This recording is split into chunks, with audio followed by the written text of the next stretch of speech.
Chers youtubeurs, chères youtubeuses, je vais vous présenter une recette ancienne, le brûlot charentais. Pour commencer, qu'est-ce que c'est que le brûlot charentais? Dès le XVIIIe siècle, le café se répand en France et il est d'usage chez les élites, en particulier dans la noblesse, voire même dans la grande bourgeoisie, de consommer ce breuvage qui nous vient des îles. Quand on en a des restes de café froid, eh bien, il faut en faire quelque chose. Et chez les viticulteurs relativement aisés, qui pouvaient se payer du café dans le vignoble de Cognac, eh bien, on se servait du cognac pour réchauffer le café froid selon une recette bien particulière que je vais vous présenter. C'est le brûlot charentais. Maintenant, passons à la pratique. Pour commencer, on va mettre 2 centilitres environ de cognac à la surface du café à l'aide d'une petite cuillère.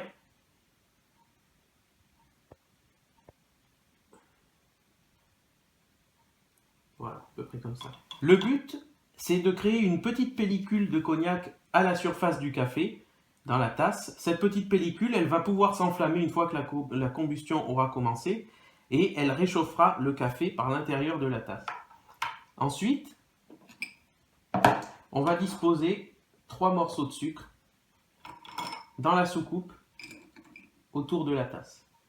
Alors, il faut préciser que la tasse, elle est en grès. C'est une tasse spéciale, la soucoupe aussi. On appelle ça un service à brûlot charentais. Il ne faut pas essayer de le faire avec une tasse normale parce que ça pourrait la faire éclater. Une fois que les 3 sucres sont disposés dans la soucoupe, on va les recouvrir, enfin du moins recouvrir le fond de la soucoupe de cognac. Alors, il faut utiliser du cognac distillé à 60 degrés, pas le cognac traditionnel à 40 qu'on trouve dans les magasins.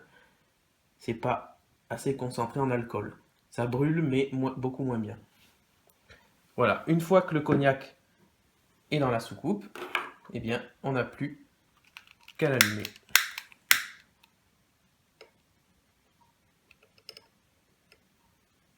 Voilà, comme vous pouvez le voir, les sucres absorbent le cognac et font un peu un effet d'allume-feu. Voilà, le cognac se met à brûler. En brûlant, il chauffe la tasse et donc le café.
Comme vous le voyez, le cognac qui était à l'intérieur de la tasse à brûler, on a bien vu une flamme jaune qui se formait dans la tasse.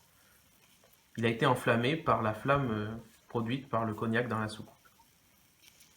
Donc il faut attendre quelques minutes pour que le cognac ait totalement brûlé.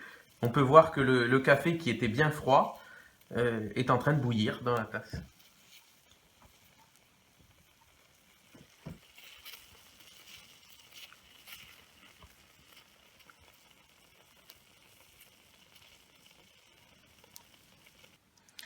Une fois que le cognac est complètement brûlé et que ça a refroidi, on peut retirer la tasse de la soucoupe et la poser sur un support qui va supporter la chaleur. Ce qui reste du cognac ne contient plus que 3 degrés d'alcool, après les 60 qu'il contenait avant la combustion. On rajoute cette sorte de liqueur de cognac qui reste au café. Dans la soucoupe, il reste le sucre qui reste collé au fond. On peut sucrer à sa guise. Par exemple, on peut en mettre un petit peu au départ. On goûte. Si on ne trouve pas assez sucré, on en rajoute. Et si on ne veut pas du tout sucré, on peut ne pas du tout le sucrer. Ça donne un résultat excellent. Un café très crémeux avec tous les parfums du cognac sans l'alcool. Une très belle recette ancienne qui a plus de 300 ans. À bientôt pour une autre recette.